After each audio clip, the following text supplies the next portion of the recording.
Di hola a los tiburones, susurró mi nuera mientras me empujaba fuera del yate. Mi hijo David simplemente se quedó allí sonriendo.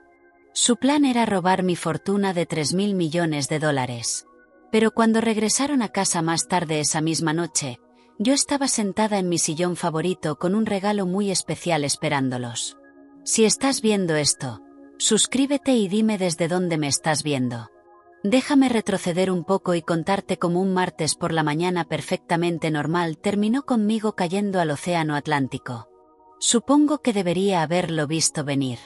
Pero a los 67 años todavía creía que la familia significaba algo, que la sangre era más espesa que el agua del mar, por decirlo de alguna manera. La mañana había empezado de forma preciosa. David me llamó personalmente, no a través de su asistente, lo cual debería haber sido mi primera señal de alarma, invitándome a lo que llamó un crucero de celebración en su nuevo yate. «Mamá, queremos brindar por tu recuperación de la cirugía», dijo, con una voz cálida que yo confundí con afecto genuino. Solo nosotros tres, como una familia de verdad. Llevaba 6 semanas recuperándome de una prótesis de cadera. Y la verdad es que estaba desesperada por cualquier señal de que mi hijo y su esposa Vanessa todavía quisieran que formara parte de sus vidas desde que mi marido Robert murió hace 2 años, dejándome su fortuna del imperio tecnológico. Las cosas entre nosotros se sentían diferentes, más frías. Así que aquella mañana me vestí con cuidado con mi vestido azul marino, el que Robert siempre decía que resaltaba mis ojos, y tomé un taxi hasta el puerto deportivo. El yate era magnífico. Una embarcación blanca reluciente que probablemente costaba más que la casa de la mayoría de la gente. David me recibió en el muelle con un abrazo que se sentía ensayado, mientras Vanessa observaba desde la cubierta con una sonrisa afilada como vidrio roto. ¿No es preciosa?, preguntó David señalando el barco. 42 pies de puro lujo. Estamos pensando llevarla al Caribe el próximo mes. Lo que no mencionó fue que lo habían comprado con el dinero que yo les di el año pasado para invertir en la empresa de consultoría de David. $3 millones que empezaba a sospechar que nunca habían visto el interior de ninguna cuenta empresarial. La primera hora fue bastante agradable. Navegamos hacia aguas tranquilas mientras la costa de Massachusetts se hacía cada vez más pequeña detrás de nosotros. Vanessa sirvió mimosas y habló de sus planes para renovar la casa, mi antigua casa, que les había traspasado después de que Robert muriera porque pensé que mudarme al apartamento sería más sencillo. Pero entonces David empezó a hacer preguntas, primero casuales, sobre mi testamento, sobre los fideicomisos, sobre si había pensado hacer cambios para simplificar las cosas para ellos. «Es que la sucesión puede ser tan complicada, mamá», dijo mientras volvía a llenar mi copa de champán con un entusiasmo excesivo. «Queremos asegurarnos de que todo esté en orden». Fue entonces cuando noté que Vanessa me estaba grabando con su teléfono. No abiertamente, sino sosteniéndolo en cierto ángulo mientras fingía hacerse selfies, captándome en cámara mientras bebía, mientras hablaba de asuntos financieros, construyendo algún tipo de prueba. Las piezas encajaron con una claridad horrible. La cirugía que había tenido. Ellos habían insistido en encargarse de todo mi papeleo después. Los documentos de poder notarial que me llevaron al hospital, diciendo que era solo algo temporal, solo para ayudar con las facturas mientras me recuperaba. La forma en que mi asesor financiero había dejado de devolver mis llamadas. «David», dije con cuidado dejando mi copa sobre la mesa, «me gustaría volver a tierra ahora». Fue entonces cuando su máscara se cayó por completo. «Me temo que eso no va a pasar, mamá». Su voz era distinta ahora, más dura. «Verás, necesitamos tener una conversación sobre tu salud, sobre tus problemas de memoria». ¿Problemas de memoria? Yo estaba más lúcida que los dos juntos. «Has estado mostrando señales de demencia», añadió Vanessa acercándose. «Lo tenemos documentado. Los médicos están de acuerdo en que ya no eres capaz de manejar tus asuntos financieros». Eso es absurdo. Pero incluso mientras lo decía, me di cuenta de lo cuidadosamente que habían orquestado todo. El barco estaba a millas de la costa. No había otras embarcaciones a la vista. Solo nosotros tres, el océano y su plan de convencerme para que firmara todo. «Mamá, estamos tratando de ayudarte», dijo David, pero sus ojos estaban fríos como el invierno. Podemos hacer esto por las buenas o por las malas. Me levanté lentamente, con la cadera todavía dolorida pero la mente cristalina. ¿Y si me niego? Entonces Vanessa sonrió. Sonrió de verdad por primera vez en todo el día. Bueno, mujer mayor, cirugía reciente, probablemente tomó demasiados analgésicos, se desorientó en el barco, se encogió de hombros. Los accidentes trágicos ocurren todo el tiempo. Yo había criado a ese hombre desde que usaba pañales, le enseñé a montar en bicicleta, pagué su universidad, su boda, su casa, y ahora estaba allí asintiendo mientras su esposa amenazaba mi vida. Están locos si creen que se saldrán con la suya. En realidad, mamá, lo hemos pensado con bastante cuidado. David sacó una carpeta llena de papeles. Tu firma aquí, transfiriendo todos los activos a nosotros inmediatamente por tu propia protección, y todos volvemos a casa felices. Miré los documentos, el rostro expectante de mi hijo, el teléfono de Vanessa todavía grabando. Luego miré el océano, vasto y peligroso, y de algún modo menos aterrador que las dos personas que se suponía que debían amarme. Váyanse al infierno, dije. Fue entonces cuando Vanessa se movió detrás de mí y susurró aquellas palabras sobre los tiburones.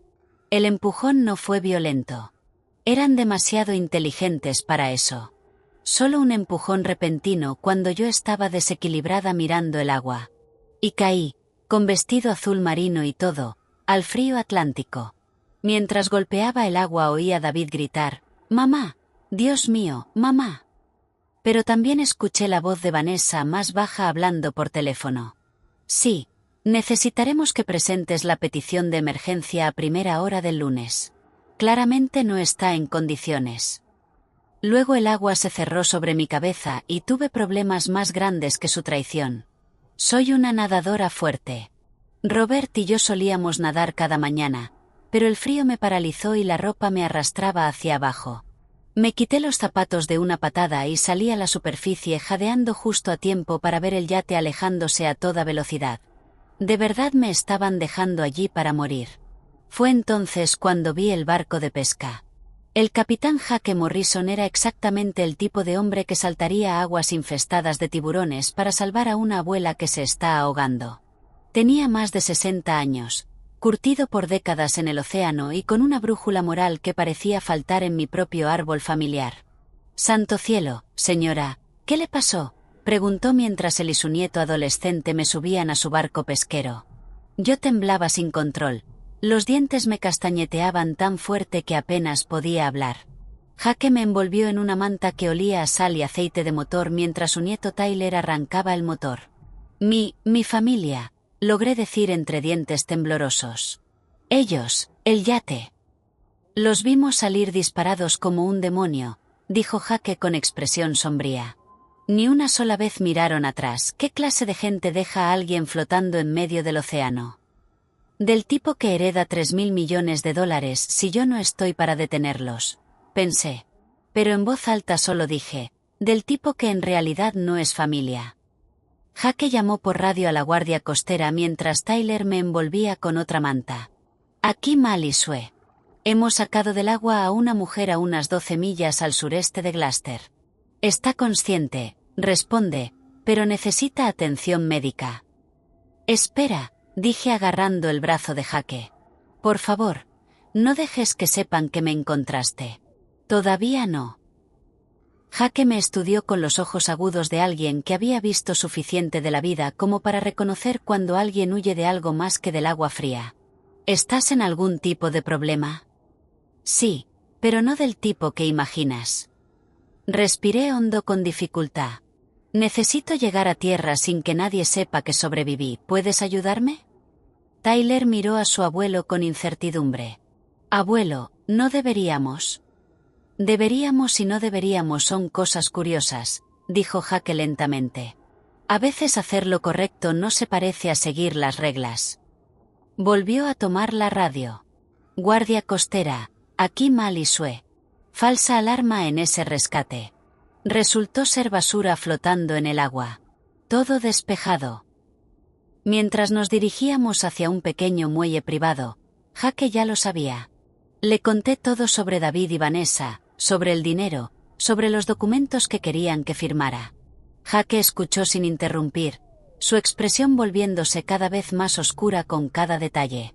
Así que prefirieron ser huérfanos ricos antes que hijos pobres con una madre viva, dijo cuando terminé. Al parecer. Entonces, ¿qué vas a hacer? Esa era la pregunta, ¿verdad? ¿Qué iba a hacer? Oficialmente estaba muerta para David y Vanessa. Volverían a tierra, llamarían a las autoridades, me reportarían como desaparecida en el mar y actuarían como la familia en duelo mientras ejecutaban los documentos legales que habían preparado. Pero hay algo sobre estar supuestamente muerto. Te da opciones que nunca tuviste mientras estabas vivo. Voy a dejar que piensen que ganaron, dije, sorprendida de lo tranquila que sonaba mi voz. Y luego voy a destruirlos. Jake sonrió por primera vez desde que me sacó del agua. Ahora eso sí suena como un plan que merece ayuda. Tyler nos dejó en un pequeño muelle en una cala que yo nunca había visto. Jake conocía allí a una mujer que tenía un pequeño bed and breakfast. Sin preguntas. Solo efectivo.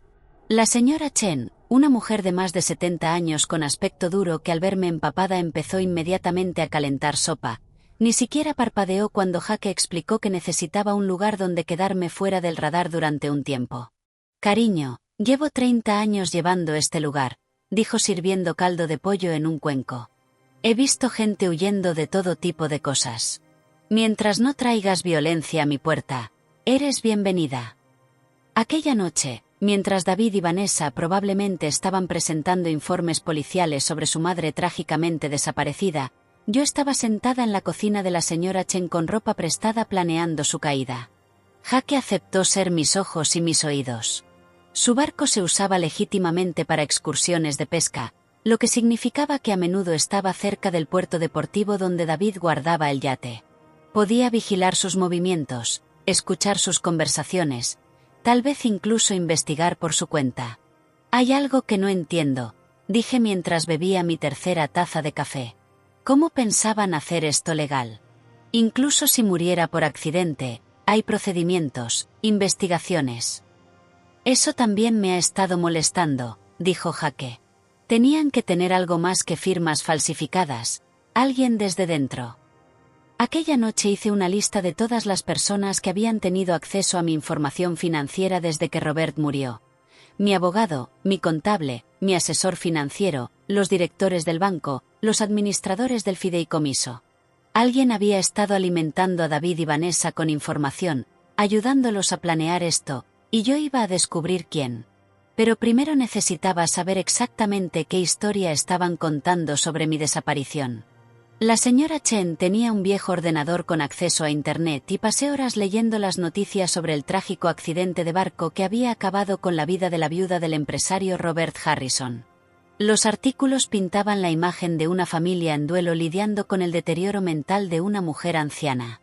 David aparecía citado extensamente hablando de mi confusión y mis problemas de memoria en los últimos meses. Vanessa aparentemente había llorado ante los reporteros diciendo lo preocupados que habían estado por mi seguridad. Incluso incluyeron una foto, yo en la fiesta de cumpleaños de David el año pasado, con aspecto algo desconcertado mientras sostenía una bebida. Recordaba ese momento. Estaba confundida porque nadie me había dicho que era una fiesta sorpresa. Yo había llegado pensando que sería una cena familiar tranquila y encontré 20 desconocidos en mi antigua casa. Pero en la foto solo parecía perdida y anciana. Exactamente la imagen que querían proyectar. El obituario ya estaba en línea. Margaret Harrison, querida madre y abuela, falleció en un trágico accidente de navegación mientras disfrutaba de una salida con su devota familia. En lugar de flores, la familia solicita donaciones a la Asociación contra el Alzheimer. Incluso en mi muerte estaban impulsando la narrativa de mi supuesto deterioro mental. «Malditos bastardos», murmuré cerrando el portátil. La señora Chen levantó la vista de su tejido. «¿Estás planeando algo especial para ellos?» «Oh, sí», dije. «Algo muy especial de verdad». El funeral estuvo sorprendentemente concurrido para alguien que supuestamente estaba muriendo de demencia. Yo observaba desde el otro lado del cementerio con unos prismáticos que Jake había tomado de su equipo de pesca, escondida detrás de un cobertizo de mantenimiento que me daba una vista perfecta. David no había escatimado en gastos. Ataúd de primera categoría, vacío, por supuesto, arreglos florales elaborados, un programa profesional con mi foto en la portada. Él y Vanessa estaban junto a la tumba vestidos de negro perfectamente coordinado, aceptando condolencias de amigos, socios de negocios y gente que apenas reconocía. Lo que más me llamó la atención fue lo sinceramente tristes que parecían algunos de los asistentes. Mi vecina Eleanor lloraba abiertamente. Mis amigas del club de lectura habían venido. Incluso el doctor Peterson, que me operó la cadera, estaba allí con gesto solemne. Esa gente realmente se preocupaba por mí, y David y Vanessa aceptaban su simpatía sabiendo perfectamente que yo estaba viva. ¿Ves algo interesante?, susurró Jake agachado a mi lado. Aparte de mi hijo dando una actuación digna de un Oscar, mira quién no está. Jake ajustó sus prismáticos. ¿Quién? Mi asesor financiero Richard Barnes. Mi abogada Patricia Walsh. Mi contable Michael Torres. Bajé los prismáticos mientras las piezas encajaban. Las personas que normalmente estarían en el funeral de una clienta con $3.000 millones no están por ninguna parte. Tal vez estén ocupados con el tema de la herencia. Tal vez no pueden mirar a la gente a los ojos mientras forman parte de este plan. Después del servicio observé cómo David y Vanessa trabajaban la multitud como políticos, estrechando manos, aceptando abrazos, interpretando perfectamente sus papeles. Pero también noté lo rápido que apartaban a la gente cuando alguien empezaba a hacer preguntas detalladas sobre mis últimos días. Esa tarde Jake me llevó de vuelta a la casa de la señora Chen en su camioneta, tomando una ruta indirecta para evitar cualquier encuentro. Llevaba oficialmente muerta 4 días y empezaba a entender las ventajas únicas de mi situación. Necesito entrar en mi antigua casa, le dije cuando llegamos al camino de entrada de la señora Chen. Eso parece peligroso. Probablemente estén viviendo allí ahora, ¿no? No según los registros de propiedad que consulté esta mañana. Ellos mantuvieron su propia casa. La mía ha estado vacía desde que me mudé al apartamento el año pasado. Saqué un papel donde había estado tomando notas. Pero aquí viene lo interesante. Alguien ha estado pagando los servicios, electricidad, agua, calefacción. Alguien la está manteniendo. ¿Por qué harían eso si nadie vive allí? Buena pregunta. Creo que es hora de averiguarlo. Aquella noche Jake me dejó a 3 manzanas de mi antigua casa en Beacon Hill. La casa donde viví con Robert durante 35 años, donde crié a David, donde celebramos incontables cenas y fiestas, la casa que le entregué a mi hijo porque pensé que la familia significaba algo. Era pasada la medianoche y la calle estaba tranquila salvo por algún coche ocasional. Aún tenía mi llave. David nunca pensó en pedírmela de vuelta. Rodeé hasta la puerta trasera como una criminal entrando en mi propia casa. La casa se sentía distinta. No exactamente vacía, pero sí equivocada de algún modo. Avancé por las habitaciones conocidas con la linterna que Jake me había dado, evitando las ventanas que daban a la calle. Los muebles del salón estaban cubiertos con sábanas, pero vi que habían añadido piezas nuevas. Piezas caras. Un sofá de cuero que costaba más que el coche de mucha gente. Un centro de entretenimiento que definitivamente no estaba cuando yo vivía allí. En la cocina, el refrigerador estaba lleno no de lo básico que uno deja en una casa que visita ocasionalmente, sino de comida fresca, cara, quesos importados, verduras orgánicas, artículos de primera calidad que sugerían ocupación regular. Pero fue en el despacho de casa, el antiguo estudio de Robert, donde encontré lo que realmente buscaba. El escritorio estaba cubierto de documentos, papeles legales, estados financieros y lo más incriminatorio de todo, una línea temporal detallada de lo que llamaban el Proyecto Margaret. Mi propio nombre convertido en una palabra clave para mi eliminación. Fotografié todo con la cámara desechable que Jake me había dado. Mis manos temblaban de rabia mientras leía sus planes. Llevaban más de un año trabajando en esto, documentando cuidadosamente lo que decían que eran signos de mi deterioro mental, visitas al médico donde me habían guiado para parecer confundida, situaciones sociales donde me habían preparado para parecer desorientada, la foto de la fiesta de cumpleaños en el periódico. Deliberadamente no me dijeron que era sorpresa para capturar mi reacción confundida. El error con mi medicación de hace 3 meses que me llevó a urgencias. Habían cambiado los frascos de mis recetas. Cada momento de confusión, cada instante en que parecía desequilibrada o olvidadiza había sido cuidadosamente orquestado y documentado como prueba de demencia. Pero el documento más escalofriante era una carta firmada solo como MT, aparentemente uno de sus cómplices. La línea temporal debe acelerarse. Margaret está haciendo demasiadas preguntas sobre los documentos de poder notarial. Si sospecha y va a un abogado por su cuenta, todo se derrumba. Recomiendo pasar a la fase 3 en las próximas 2 semanas. La fase 3, según la línea temporal, era mi muerte. Estaba fotografiando el último documento cuando oí una puerta de coche cerrarse afuera. Las luces de los faros cruzaron las ventanas delanteras y escuché voces acercándose a la puerta. David y Vanessa volvían de su actuación de duelo. Recogí rápidamente mis cosas y me dirigí a la puerta trasera, pero pude escuchar su conversación al entrar. ¿Crees que la mujer Peterson se lo tragó? Estaba llorando demasiado para pensar con claridad. Además, ¿qué va a investigar? Mamá se cayó de un barco. Pasa. ¿Y el testamento? ¿Cuánto falta para poder ejecutarlo? La sucesión se abre el lunes. MT dice que tendremos acceso completo a las cuentas en 6 semanas. Salí por la puerta trasera hacia el jardín con el corazón golpeándome el pecho. Pero mientras avanzaba por el lateral de la casa hacia la calle oí algo que me dejó helada. El llanto de un bebé. Había un bebé en mi antigua casa. David y Vanessa nunca habían mencionado tener un hijo, lo que significaba que había mucho más en esta historia de lo que imaginaba. El bebé lo cambiaba todo. Mientras me agachaba detrás de los rosales que planté hace 20 años escuchando el llanto del bebé en mi antigua casa, comprendí que esto no era solo por mi dinero. Era algo mucho más grande. Jaque me recogió en la esquina 15 minutos después y yo seguía temblando al subir a su camioneta. Pareces haber visto un fantasma, dijo. Peor, he visto a mi reemplazo. Le conté lo del bebé, los documentos y el misterioso MT que parecía estar dirigiéndolo todo. ¿Un bebé?, repitió Jaque lentamente. Nunca mencionaron tener un hijo. Nunca. Y David siempre decía que él y Vanessa no estaban listos para tener niños, que estaban demasiado concentrados en sus carreras. Saqué la cámara desechable.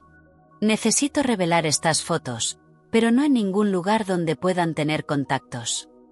Jaque conocía a un tipo en Gloucester que tenía una tienda de revelado rápido y no hacía preguntas. Mientras esperábamos las fotos nos sentamos en la camioneta de Jaque bebiendo café de una gasolinera intentando encajar las piezas del rompecabezas. Así que llevan más de un año planeando esto, dijo Jaque mirando mis notas. Haciéndote parecer incompetente sistemáticamente, documentándolo todo, consiguiendo a alguien dentro de tu equipo financiero para ayudarlos.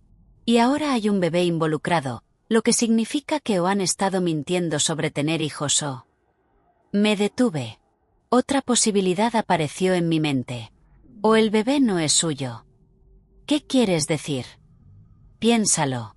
Si planeaban robar mi fortuna, querrían asegurarse de tener un heredero legítimo, alguien que heredara todo si algo les pasaba a ellos. Pero necesitarían un niño con la línea de sangre adecuada, con el derecho legal correcto.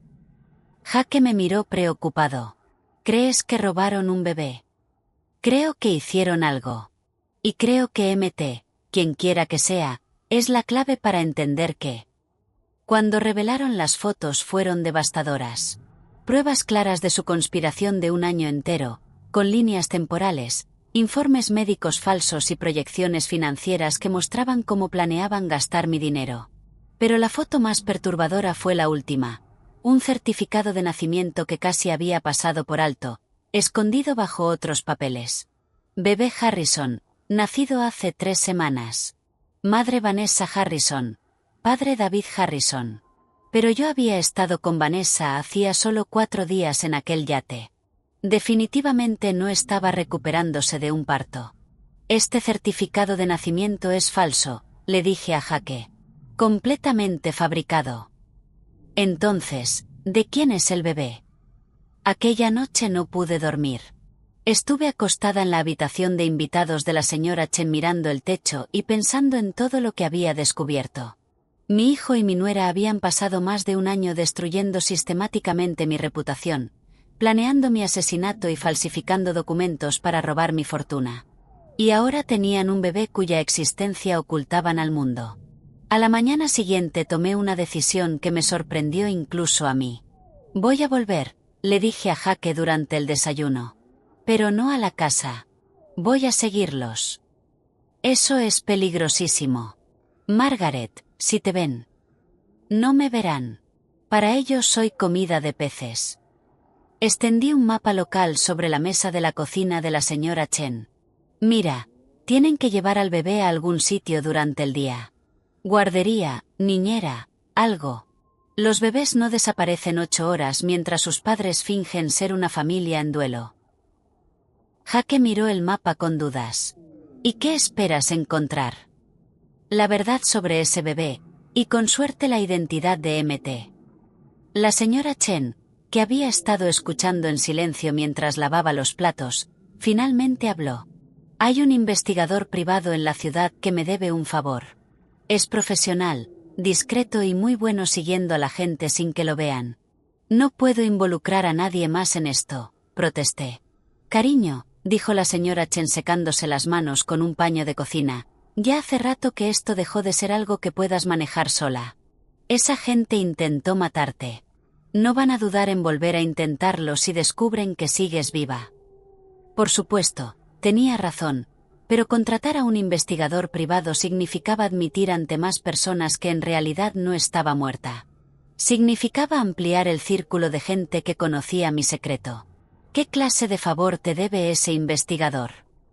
La señora Chen sonrió con misterio. Del tipo gracias al cual mi nieto no fue a la cárcel por una estupidez que hizo cuando tenía 22 años. Se llama Danny Crawford, ex policía, muy fiable y excelente haciendo desaparecer problemas. Al mediodía, yo estaba sentada en la pequeña oficina de Danny Crawford, encima de una tienda de sándwiches en el centro de Gloucester, contando mi historia por tercera vez en una semana. Danny rondaba los 50, con el pelo prematuramente canoso y esa clase de ojos atentos a los que no se les escapa nada. Entonces, ¿quieres que siga a tu hijo y a tu nuera? Averigüe qué pasa con ese misterioso bebé e identifique a su cómplice, resumió cuando terminé.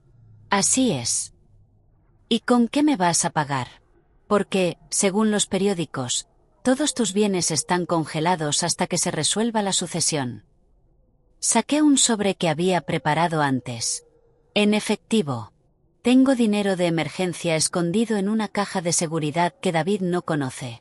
Robert siempre insistía en que tuviéramos fondos líquidos disponibles para emergencias. Danny repasó los billetes, suficientes para cubrir 2 semanas de vigilancia, y asintió. Voy a necesitar fotos de los objetivos y cualquier dirección donde puedan estar quedándose. Le di todo lo que tenía, incluidas las fotos de mi entrada a escondidas en la casa. Danny las estudió con atención, prestando especial atención a los documentos con la misteriosa firma de MT. Esta letra me resulta familiar, dijo sacando una lupa. Es profesional, pero tiene algunas características distintivas. ¿Te importa si paso esto por algunas bases de datos? Haz lo que tengas que hacer. Una cosa más, dijo Danny cuando me disponía a irme. Si esta gente es tan peligrosa como dices, necesitamos un protocolo de seguridad. Vas a contactar conmigo cada 12 horas. Si no sé de ti, se lo llevo todo a la policía. Acepté, aunque esperaba que no llegara a eso. Cuanta menos intervención oficial hubiera, mejor. Al menos hasta entender exactamente qué habían hecho David y Vanessa. Aquella tarde volví a casa de la señora Chen a esperar y a planear, porque ahora tenía ayuda. Ayuda de verdad, ayuda profesional, y en menos de 24 horas iba a saber exactamente quién había intentado matarme y por qué. Danny Crawford valía cada centavo que le había pagado. Al final del segundo día ya tenía más información sobre las actividades de David y Vanessa de la que yo había averiguado en meses conviviendo con ellos. Tu hijo ha estado muy ocupado desde que supuestamente moriste, dijo Danny extendiendo fotografías sobre la mesa de la cocina de la señora Chen. Múltiples reuniones con abogados, 2 visitas al banco y 3 viajes distintos a un centro médico privado a las afueras de Boston. Centro médico. Whitmore Reproductive Services. Muy exclusivo, muy caro y muy discreto. Danny señaló una foto de David y Vanessa entrando en un edificio moderno de cristal. Se especializan en acuerdos de gestación subrogada para clientes ricos que quieren mantener la privacidad.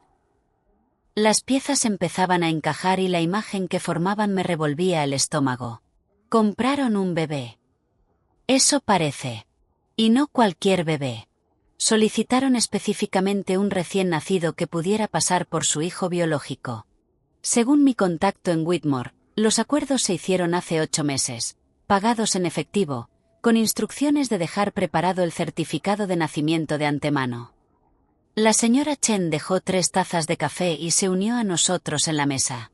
Así que planearon tu muerte, compraron un bebé para que heredara tu fortuna y tenían a alguien dentro de tu equipo financiero ayudándolos. Sobre eso, dijo Danny sacando otra foto, creo que encontré a MT. La foto mostraba a una mujer de unos 40 años, con el pelo corto color caoba y un maletín caro, estrechando la mano de David frente a un despacho de abogados en el centro. Me resultaba vagamente familiar, pero no lograba ubicarla. Miranda Torres, continuó Danny, socia en Morrison Torres and Associates. Gestionan planificación patrimonial para varias familias prominentes de Boston. Torres, repetí. Espera, Michael Torres es mi contable, ¿son familia? ¿Casados? Y aquí es donde se pone interesante. Miranda Torres ha estado construyendo discretamente una cartera de clientes formada por ancianos ricos con relaciones familiares tensas. Se especializa en lo que ella llama planificación de transición familiar. Me quedé mirando la foto, y por fin la reconocí. La conocí hace unos 6 meses en un acto benéfico al que David me arrastró. Estaba muy interesada en mi planificación patrimonial. No paraba de hacer preguntas sobre la estructura de mis fideicomisos. Apuesto a que sí, porque Miranda Torres tiene un modelo de negocio muy específico. Identifica clientes ancianos con grandes activos y familias distanciadas, y luego ayuda a esas familias a acelerar la herencia mediante lo que ella llama intervención compasiva. ¿Quieres decir asesinato?, dijo sin rodeos la señora Chen. Quiero decir que crea estructuras legales que permiten a las familias tomar el control de los bienes mientras la persona mayor sigue viva, usando acusaciones de incompetencia, demencia o capacidad disminuida. Lo ha hecho al menos 6 veces en los últimos 3 años. Danny extendió más fotos. Imágenes de vigilancia de Miranda Torres reuniéndose con distintas familias, entrando en varios despachos de abogados y visitando lo que parecían centros médicos privados. Dirige toda una operación. Encuentra ancianos ricos con familiares codiciosos, les ayuda a fabricar pruebas de deterioro mental, les da cobertura legal para la transferencia de bienes y se lleva una parte importante de la herencia. Y si la persona mayor se niega a colaborar o empieza a sospechar, entonces hay accidentes, caídas por las escaleras, sobredosis de medicación, percances en barcos. Siempre trágicos, siempre plausiblemente accidentales y siempre muy convenientes desde el punto de vista financiero para la familia superviviente.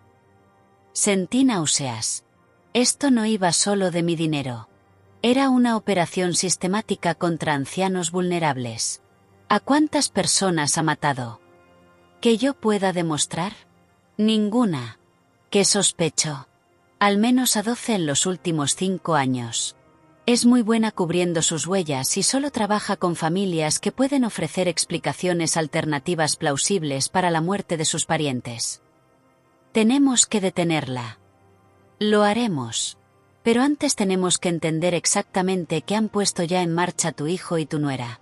Porque, según mis fuentes, ayer presentaron los documentos preliminares de sucesión. Danny sacó una carpeta legal. Alegan que moriste intestada, sin un testamento válido, lo que los convertiría en tus únicos herederos. También afirman que cualquier documento sucesorio existente es inválido porque se firmó cuando ya no estabas mentalmente capacitada. Pero yo sí tengo testamento. Un testamento muy específico y detallado, actualizado hace apenas 2 años. Lo sé.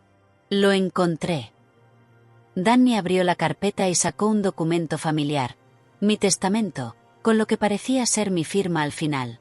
Pero el texto era completamente distinto del que yo recordaba haber firmado. Lo sustituyeron, susurré recorriendo el documento falsificado.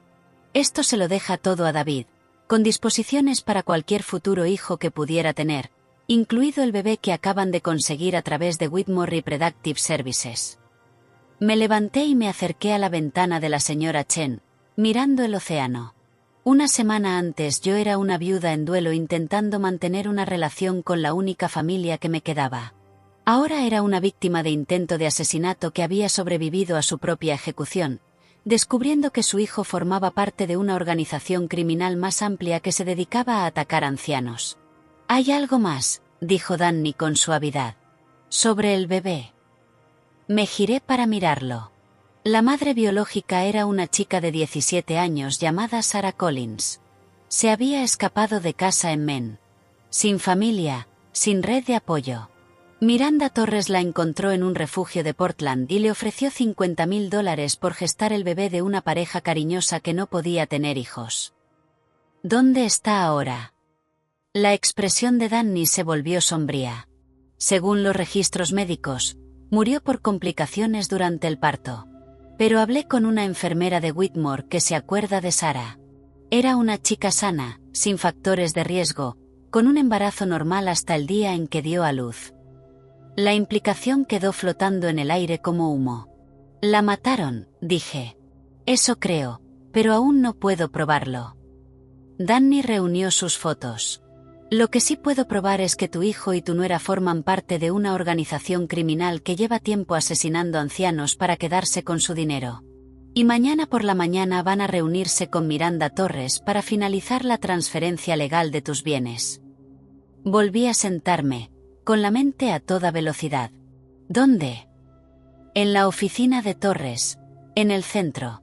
A las 10 de la mañana. Miré a la señora Chen. Luego a Danny. Luego a las fotos esparcidas sobre la mesa, donde aparecía mi hijo estrechando la mano de una asesina profesional. Entonces supongo que ha llegado el momento de que Margaret Harrison resucite.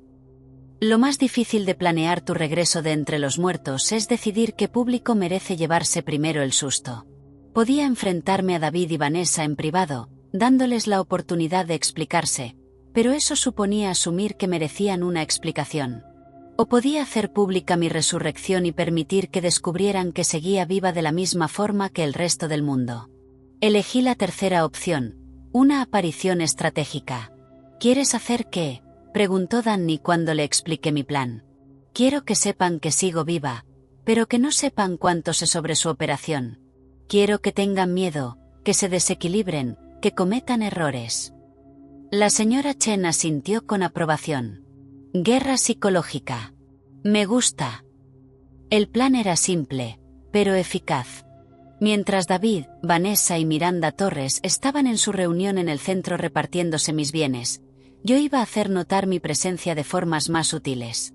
Danny había descubierto que durante el día mantenían al bebé en casa de David con una enfermera privada contratada a través de una de las empresas pantalla de Miranda Torres.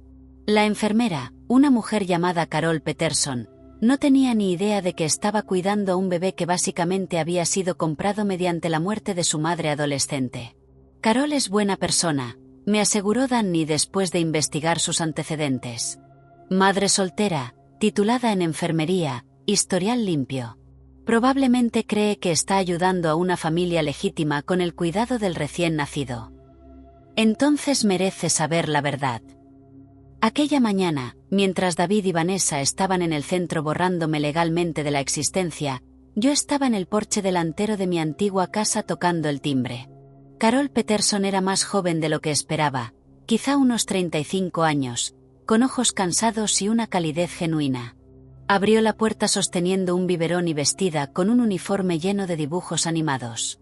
«¿Puedo ayudarla?», preguntó. Hola, Carol. Me llamo Margaret Harrison. Creo que estás cuidando de mi nieto. La sangre le desapareció del rostro. Conocía ese nombre. Había salido por todas las noticias durante la última semana. La viuda rica que había muerto en un accidente de barco. Usted está muerta. Sí, eso he leído. He estado leyendo. Una historia fascinante, aunque no del todo exacta. Sonreí con dulzura. ¿Puedo pasar? Creo que tenemos que hablar. Carol retrocedió, todavía mirándome como si de verdad fuera un fantasma. Pero usted murió. Salió en los periódicos, en las noticias. Su hijo dijo. Mi hijo ha dicho muchas cosas, por lo visto. No todas ciertas. La seguí hasta el salón, mi antiguo salón, donde un bebé estaba en una hamaca emitiendo sonidos contentos. Oh, exhalé al ver al pequeño por primera vez. Oh, cosita preciosa. El bebé era perfecto, quizá de 3 semanas, con pelo oscuro y unos serios ojos marrones. Llevaba un conjunto caro, y la habitación estaba llena de equipo de bebé de alta gama que debía de haber costado miles de dólares. ¿Cómo se llama?, pregunté sentándome junto a la hamaca. Bebé Harrison, dijo Carol automáticamente, y luego se corrigió. Quiero decir, dijeron que iba a llamarse Robert Jr., por su abuelo, pero todavía no lo han decidido del todo. No lo han decidido porque no lo conocen lo bastante como para ponerle nombre, dije en voz baja. Porque en realidad no es su bebé, ¿verdad? Carol se dejó caer pesadamente en el sofá. No entiendo qué está pasando. Se supone que usted está muerta. Y David y Vanessa se supone que son unos padres afligidos que necesitaban ayuda con su recién nacido mientras resolvían asuntos familiares. Carol, necesito que me escuches con muchísima atención. Este bebé no es el hijo biológico de David y Vanessa. Lo compraron mediante un acuerdo ilegal de gestación subrogada que acabó con la muerte de su madre biológica. Y ellos intentaron matarme hace 6 días para poder robar mi herencia y criar a este niño como si fuera su heredero. Eso es imposible. Saqué las fotos que Danny había tomado, los documentos que yo había copiado del despacho de David y las pruebas de la operación criminal de Miranda Torres. Se lo enseñé todo a Carol, viendo cómo su expresión pasaba de la incredulidad al horror a medida que comprendía la magnitud de la conspiración. La chica adolescente que dio a luz a este bebé se llamaba Sarah Collins, dije con suavidad. Tenía 17 años, sin familia, sin nadie que la apoyara. Le dijeron que estaba ayudando a una pareja amorosa que no podía tener hijos. Murió durante el parto en circunstancias sospechosas. Carol ya estaba llorando, mirando al bebé con una comprensión nueva. Es huérfano. Sí. Y si David y Vanessa se salen con la suya, crecerá creyendo que ellos son sus padres, sin saber nunca que su verdadera madre murió para darle la vida. ¿Qué quiere que haga? Quiero que saques fotos.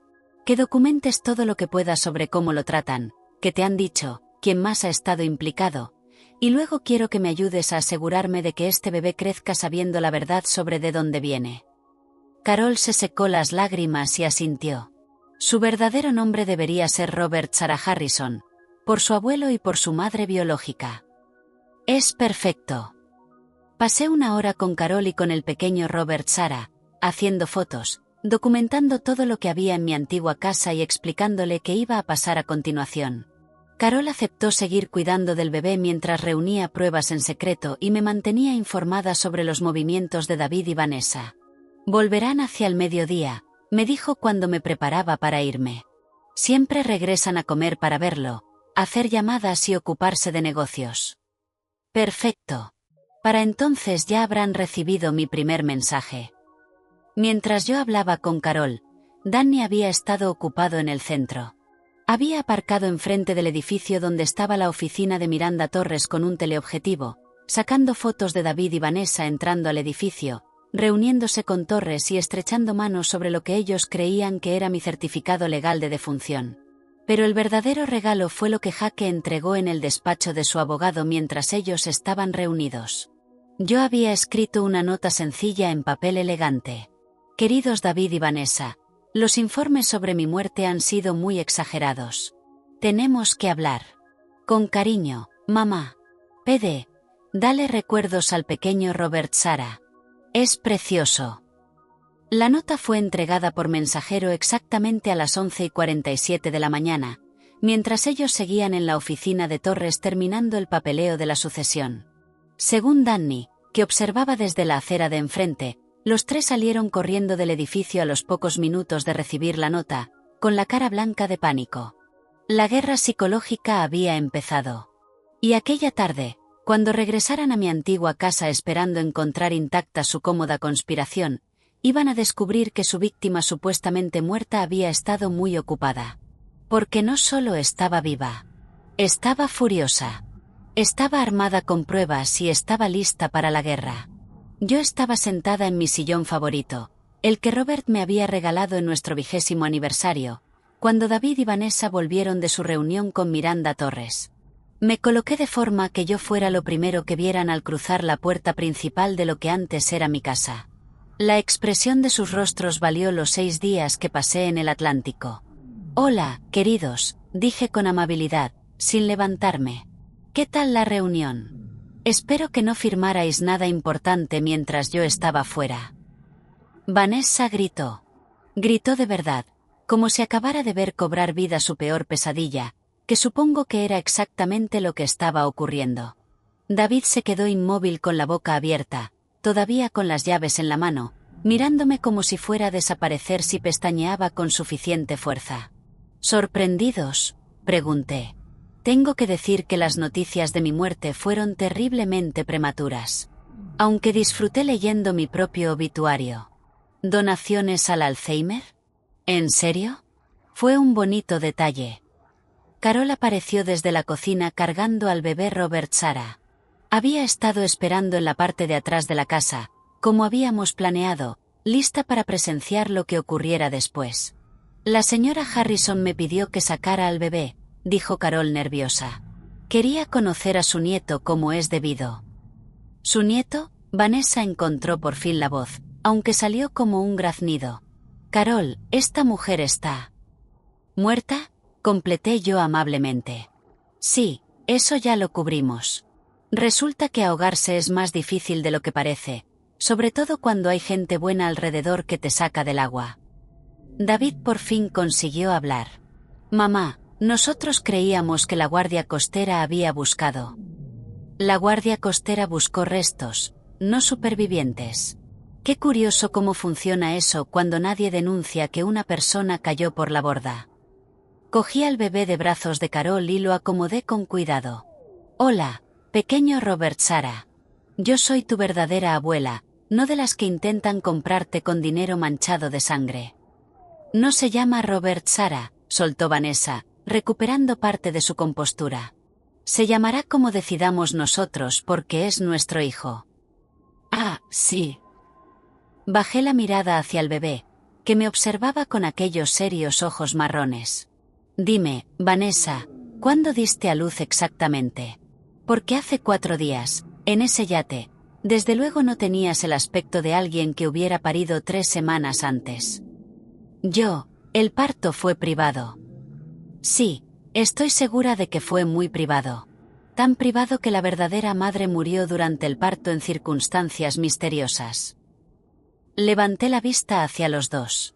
¿Sabíais que se llamaba Sarah Collins? 17 años, de Maine. Sin familia que hiciera preguntas cuando desapareció. El silencio en la habitación era ensordecedor. Carol soltó un jadeo llevándose una mano a la boca. Eso es imposible, dijo David, pero a su voz le faltaba convicción. Nosotros nunca. ¿Nunca qué?, lo interrumpí. Nunca conspiraríais con Miranda Torres para dirigir una red ilegal de gestación subrogada. Nunca destruiríais sistemáticamente la reputación de una anciana para robarle la fortuna. Nunca empujaríais a vuestra propia madre desde un yate para dejarla morir. Me puse de pie lentamente, todavía con el bebé en brazos. ¿Qué parte exactamente es la que nunca haríais, David? Vanessa se recuperó primero. Su conmoción se transformó en el mismo cálculo frío que yo había visto en el yate. Demuéstralo. Puedes lanzar todas las acusaciones que quieras, pero demostrarlo es otra historia muy distinta. Ay, querida, dije sonriendo por primera vez desde que habían entrado. No deberías haber dicho eso. Carol, ¿te importaría llevar a Robert a su cuarto para la siesta? Pregunté sin apartar los ojos de David y Vanessa. Los mayores tenemos que hablar. Cuando Carol se fue con el bebé, me acerqué a la repisa de la chimenea, donde David había colocado varias fotos familiares, ninguna de las cuales me incluía. Me di cuenta. Sentaos, dije con la autoridad en la voz con la que en otro tiempo dirigía al personal de servicio de Robert. Los dos se sentaron, todavía conmocionados. Dejad que os cuente qué he estado haciendo esta última semana mientras vosotros planeabais mi funeral y os repartíais mis bienes. Saqué una carpeta manila de detrás del cojín del sillón. He estado investigando, aprendiendo y documentando. Extendí sobre la mesa de centro las fotos que Danny había tomado, David y Vanessa reuniéndose con Miranda Torres, múltiples visitas a Whitmore Reproductive Services, documentos financieros que mostraban los pagos en efectivo por el bebé. Esta es Miranda Torres, dije señalando una de las fotos. Se especializa en ayudar a familias como la vuestra a acelerar sus herencias mediante lo que ella llama intervención compasiva. En castellano claro, ayuda a familiares codiciosos a asesinar ancianos para quedarse con su dinero. Eso es ridículo, dijo Vanessa. Pero miraba las fotos cada vez más alarmada. Ridículo porque tengo documentación de al menos otros 6 casos en los que Miranda Torres dio cobertura legal a familias que querían muertos a sus parientes mayores. 6 familias distintas cuyos ancianos sufrieron accidentes muy oportunos después de mostrar signos de deterioro mental que más tarde se demostró que habían sido inducidos artificialmente. Saqué otro conjunto de documentos. Como la señora Eleanor Walsh, de 73 años, que cayó por las escaleras de su propia casa 3 semanas después de que su hijo empezara a añadir sedantes a su té de la noche. Su hijo heredó $2 millones. David se había puesto muy pálido. Mamá, te estás asustando a ti misma con teorías conspirativas. O como el señor Charles Bennett, de 68 años, que murió en un accidente de coche sin más ocupantes después de que su hija convenciera a su médico de que necesitaba ajustarle la medicación. Su hija heredó $4 millones. Miré directamente a David. No son teorías, hijo. Son asesinatos. Y tú formas parte de la misma operación. Nosotros nunca matamos a nadie, soltó Vanessa rápidamente. Aunque fuera cierto eso que dices de esa tal Torres, nosotros nunca le hicimos daño a nadie. ¿De verdad? ¿Y Sarah Collins? Silencio. ¿Y la chica de 17 años cuyo bebé comprasteis? ¿La chica que murió durante el parto en circunstancias sospechosas? ¿La chica cuya muerte os dio el heredero que necesitabais para justificar que os quedarais con mi fortuna? Eso no, nosotros no sabíamos, empezó David, y se detuvo. ¿No sabíais que Miranda Torres manejaba una red negra de bebés utilizando a adolescentes vulnerables? ¿No sabíais que esas chicas tenían la costumbre de morir durante el parto? ¿No sabíais que erais cómplices de asesinato? Saqué otro documento, el certificado de defunción de Sarah, que Danny había conseguido a través de sus contactos. Sarah Collins murió por lo que el forense llamó paro cardíaco inesperado durante el parto. Pero, según la enfermera que estaba presente, Sarah era joven, sana y no mostraba ningún signo de complicación hasta el instante mismo en que dejó de respirar. Carol había vuelto y estaba escuchándolo todo desde la puerta. La misma enfermera, continué, que le dijo a mi investigador que Miranda Torres estuvo presente durante el parto y que ella misma administró lo que dijo que era una medicación rutinaria apenas unos minutos antes de que Sarah sufriera el paro cardíaco. ¿Tu investigador?, preguntó David débilmente. Oh, sí, ¿de verdad creíais que estaba manejando esto sola?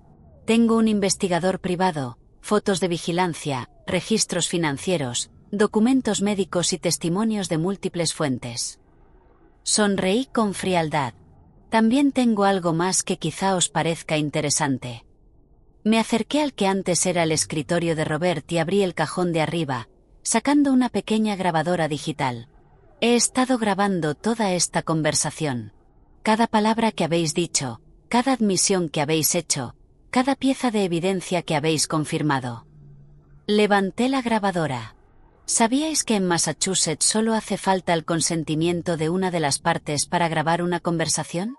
Y como esto está ocurriendo en lo que antes era mi casa, creo que califico como parte que consiente. Vanessa se puso en pie de un salto. No puedes usar eso en un juicio. Eso es, inducción o algo así. En realidad, es una prueba. Prueba de conspiración, fraude y complicidad en asesinato. Prueba que os va a llevar a los dos a prisión durante muchísimo tiempo. David por fin encontró la voz. ¿Qué quieres? ¿Qué quiero? Me reí, y no fue una risa agradable. Quiero recuperar mi dinero. Quiero que ese bebé sea adoptado legalmente por una familia que lo quiera y le diga la verdad sobre su madre biológica. Quiero que arresten a Miranda Torres por la asesina en serie que es. Y quiero que los dos paséis el resto de vuestras vidas recordando que intentasteis asesinar a vuestra propia madre por dinero. ¿Y si cooperamos?, preguntó Vanessa. Si cooperáis, podría considerar no presentar cargos por intento de asesinato. Los cargos por fraude, conspiración y complicidad en asesinato ya no dependen de mí. Pero el intento de asesinato sí es decisión mía. Miré a los dos. A esas dos personas que habían compartido mi casa, mi mesa, mis fiestas familiares, y que habían planeado mi muerte con la misma eficacia despreocupada con la que habrían planeado unas vacaciones. Tenéis 24 horas para decidir. Eligieron mal. En lugar de confesar, en lugar de cooperar, en lugar de mostrar siquiera un atisbo de remordimiento por haber intentado matarme, David y Vanessa decidieron redoblar su apuesta por el plan original. Lo descubrí a las 6 de la mañana siguiente, cuando Danny Crawford llamó al bed and breakfast de la señora Chen con una advertencia urgente. Se están moviendo rápido, dijo sin preámbulos. He estado vigilando sus comunicaciones y se han pasado toda la noche al teléfono con Miranda Torres y con otra persona. Alguien a quien no dejaban de llamar el limpiador. Me desperté por completo al instante. ¿Qué clase de limpiador? De los que hacen desaparecer problemas para siempre. Están planeando matarte otra vez, y esta vez quieren asegurarse de que aparezca el cuerpo, para que no haya ninguna duda sobre tu muerte. La señora Chen, que había estado escuchando desde la puerta de la cocina, empezó a hacer llamadas de inmediato. En 15 minutos, Jake Morrison estaba en la puerta con su camioneta y estábamos evacuando hacia una casa segura que Danny había organizado. ¿Cuánto tiempo tenemos?, pregunté mientras avanzábamos por la oscuridad de antes del amanecer. No mucho.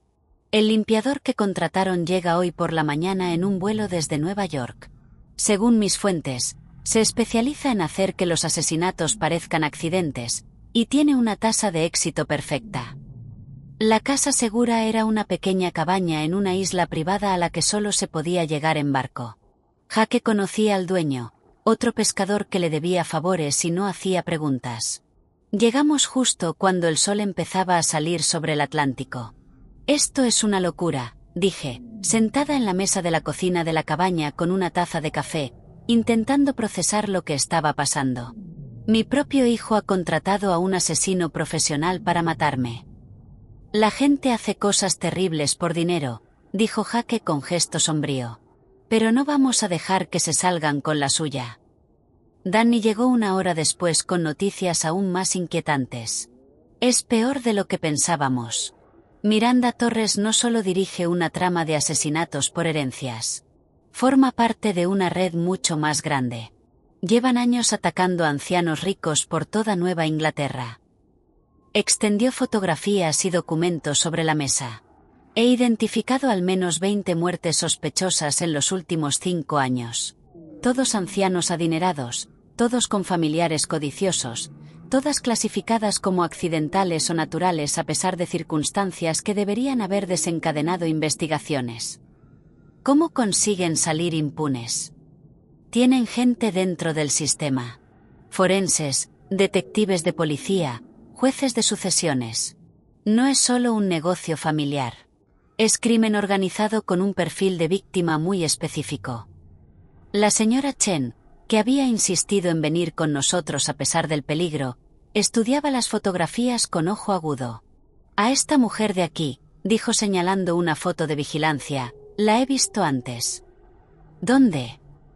En el hospital donde hago voluntariado. Estuvo allí hace unos 6 meses haciendo preguntas sobre pacientes ancianos que no recibían visitas de familiares. Decía que era de algún tipo de agencia de servicios sociales. Danny y yo intercambiamos una mirada. Estaba buscando objetivos. Y ahora vienen a por ti porque eres la primera persona que sobrevive a su operación y puede declarar sobre lo que hacen, dijo Jake. Entonces tenemos que asegurarnos de que mi testimonio se escuche antes de que tengan oportunidad de silenciarme. Pasé el resto de aquella mañana escribiéndolo todo. Cada detalle de la traición de David y Vanessa, cada prueba que habíamos reunido sobre la operación de Miranda Torres, cada nombre, fecha y transacción que podía recordar. Si me ocurría algo, al menos la verdad sobreviviría. Pero hacia el mediodía sonó el teléfono de Danny con una noticia que lo cambió todo. Han encontrado al limpiador, dijo después de colgar. Muerto en la habitación de su hotel. Un solo disparo en la cabeza. Ejecución profesional. ¿Qué significa eso? Que Miranda Torres está haciendo limpieza. Está eliminando a cualquiera que pueda conectarla con la red de asesinatos, incluidos posiblemente tu hijo y tu nuera. La idea de que asesinaran a David debería haberme aterrorizado. En cambio, sentí una satisfacción helada que me sorprendió por su intensidad. Bien, dije. Que descubran lo que se siente al ser traicionados por alguien en quien confiaban. Pero Jake negó con la cabeza. No lo entiendes, Margaret. Si Torres está eliminando testigos, eso te incluye a ti, pero también incluye a ese bebé. Un bebé huérfano sin tutores legales es un cabo suelto que ella no puede permitirse. La sangre se me heló. Robert Sarah. También va a matarlo. Y hará que parezca un accidente trágico. Una fuga de monóxido, un incendio en la casa, algo que elimine la prueba junto con el testigo. Me levanté tan rápido que tiré mi taza de café. Tenemos que sacarlo de allí. Es demasiado peligroso. Estarán vigilando tu antigua casa, esperando a que aparezcas. Entonces tendré que darles exactamente lo que están esperando. El plan era simple, y precisamente por eso daba tanto miedo.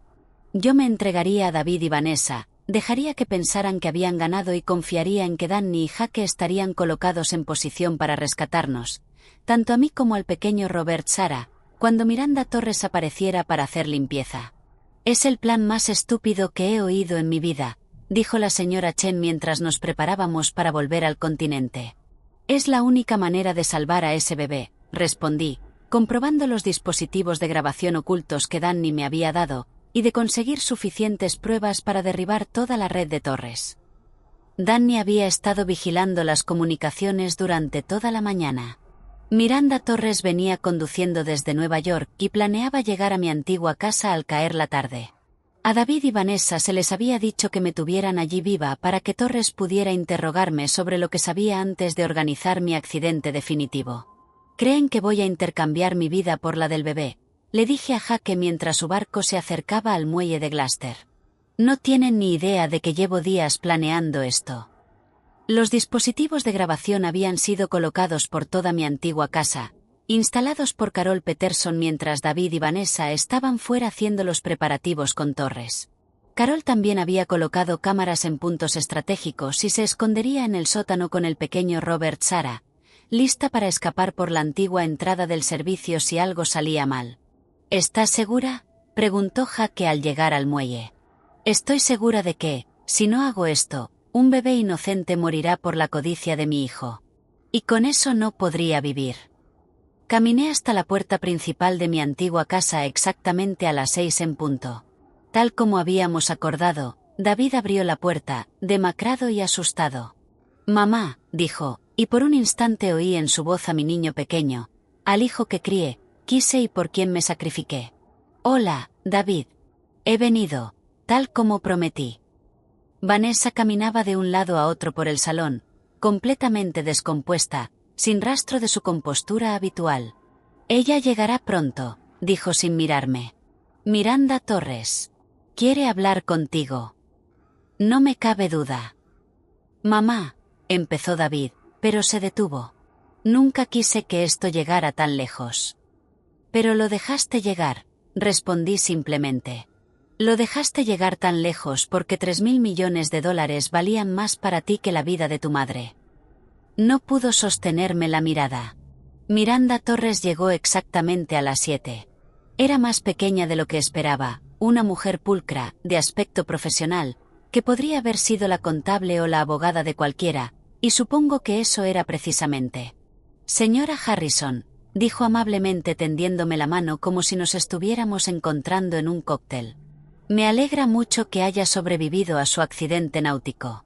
Tenemos mucho de qué hablar. Estoy segura de que sí. Se sentó frente a mí, en lo que había sido mi propio salón, abrió una cartera de cuero y empezó a hablar como si estuviéramos negociando un contrato empresarial. Ha causado bastantes problemas a mis clientes, dijo. David y Vanessa siguieron mis instrucciones al pie de la letra y, sin embargo, aquí está usted, muy viva y, por lo visto, bastante bien informada sobre asuntos que no le conciernen. El asesinato me concierne, sobre todo cuando es el mío. Yo prefiero pensar en lo que hacemos como una aceleración de la planificación patrimonial, ayudando a las familias a acceder a herencias que de otro modo quedarían bloqueadas durante años en largos procedimientos sucesorios. Sonrió con frialdad. Ofrecemos un servicio valioso a personas que entienden que el tiempo es dinero. ¿Y a los ancianos que matan? ¿Qué servicio les ofrecen a ellos? Paz. Un final para la confusión y el miedo que acompañan al deterioro cognitivo propio de la edad. Una muerte digna que permite a sus familias recordarlos como eran, y no como se estaban convirtiendo. La miré fijamente, asombrada por su capacidad para racionalizar asesinatos en masa. ¿Cuántos? ¿Cuántos qué? ¿A cuántas personas ha matado? Consultó su cartera como si revisara una agenda de citas. En los últimos 5 años, mis clientes y yo hemos resuelto con éxito 37 casos relacionados con personas mayores cuya existencia continuada estaba creando dificultades financieras y emocionales para sus familias. 37 asesinatos. Estaba confesando 37 asesinatos como si estuviera hablando de declaraciones de impuestos presentadas. ¿Y piensa convertirme a mí en la número 38? Oh, señora Harrison, me temo que usted será la número 39. Tuvimos que resolver otro asunto esta misma mañana, un caballero que estaba empezando a mostrar demasiada curiosidad por nuestras operaciones. Sonrió. Pero sí, por desgracia usted tendrá que sufrir otro accidente, uno más definitivo esta vez. Y el bebé, una trágica fuga de monóxido de carbono. Ya sabe cómo son estas casas antiguas. Los sistemas de calefacción defectuosos pueden ser tan peligrosos. Miré a David y Vanessa, que estaban congelados en el sofá como 2 maniquíes. ¿Esto es lo que queríais? No solo mi muerte, sino también la de un bebé inocente. Ninguno respondió. El bebé es un cabo suelto, continuó Torres con absoluta naturalidad. Su existencia complica la estructura de la herencia y sus orígenes plantean demasiadas preguntas.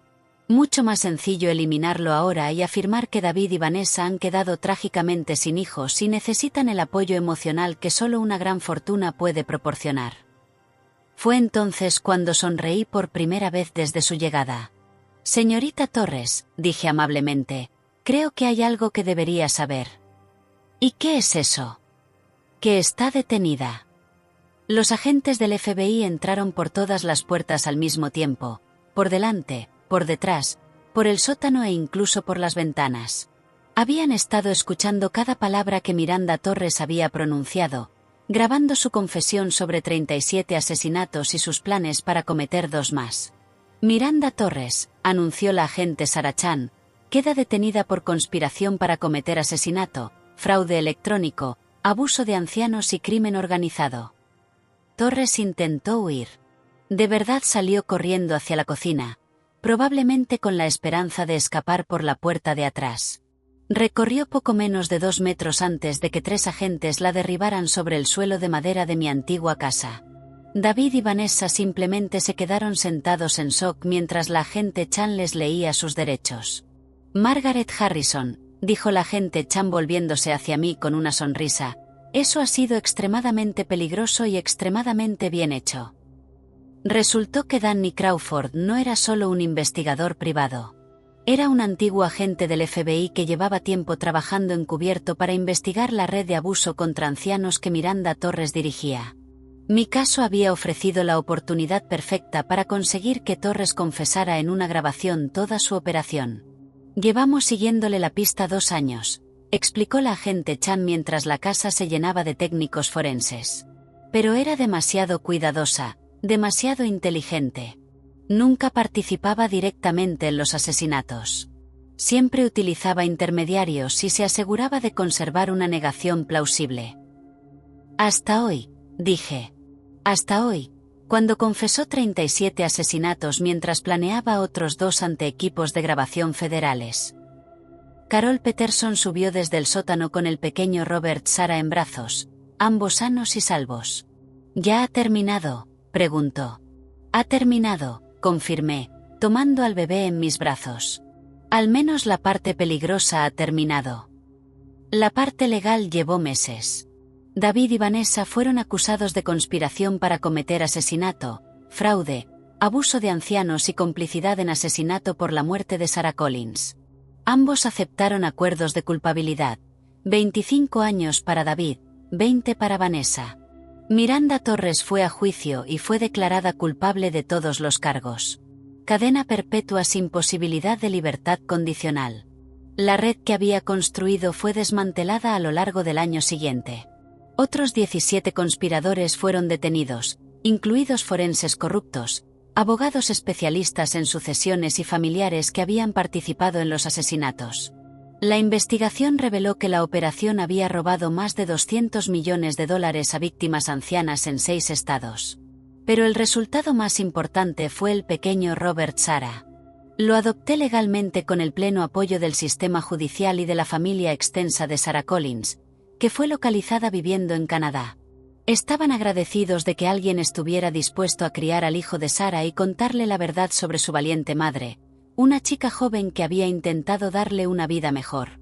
Su verdadero nombre es Robert Sara Harrison, expliqué al juez de familia.